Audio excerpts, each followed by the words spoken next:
One down, 2 more to go. I've got these beautiful chocolate truffles that I'm going to do with and I'm going to put them in a little box and give it to them as a present.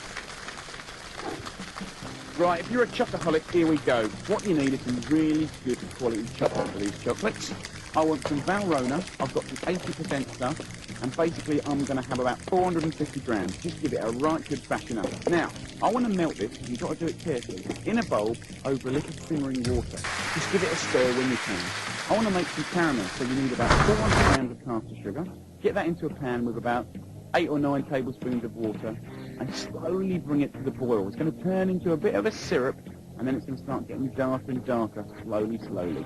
Keep your eye on it, though, because it can go brown really quickly, and make sure no one's poking their fingers in because it gets hot.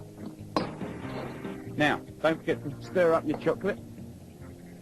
You can start to see the syrup getting darker and darker, and when it's just lightly golden, put in 200 grams of peeled whole hazelnuts. Give them a little toast for about a minute, and when it's kind of dark golden brown, get yourself a nice little tray, rub it with a little bit of olive oil, just sort of rub it in, and then get your caramel and very carefully pour it out onto there, and with a palette knife, just sort of flatten it out on the tray a little bit. Whatever you do, just don't touch it because it gets very, very hot. After about half an hour, it's going to go really hard. Crack it, get it into a Magimix, and give it a really good pulse so it's like a powder. Right, what you want to do now, get yourself about 280 millilitres of double cream or whipping cream, and get that into your melted chocolate. And as soon as you put that in, it's going to shine, it's going to look really, really gorgeous. Pour in your mashed up praline, give it a good old stir in, it's going to taste great, I tell you. Try not to eat it all now, by the way.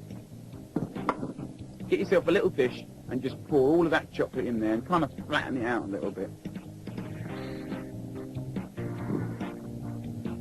Pop it in your fridge, and you want to give it about half an hour before it's ready and set.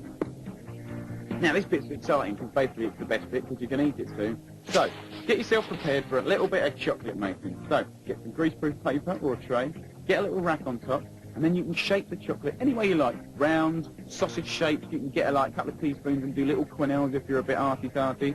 And then, you know, all I want to do now is just get them ready on a rack, and then with a little cocktail stick, just drop them in a little bit of extra melted chocolate. You can just get a couple of 100 grams and melt it again.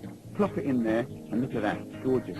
Onto the rack, and it'll kind of just drip off and be really crunchy on the top. Now, don't do that with all of them. You can put some into some cocoa powder, some into some ice and sugar, just a nice little variation. Wrap it up in a nice little box, a bit of greaseproof paper or something, and then tie it up. And if you're like me and you like to get in contact with your family inside, get a little nice couple of thyme leaves in there so it looks pretty. Right, they're going to love those truffles. Now, I'm going to make a... Ovo je ručak na erski način. Na ovaj način su naše stare bake i majke spremale jelo.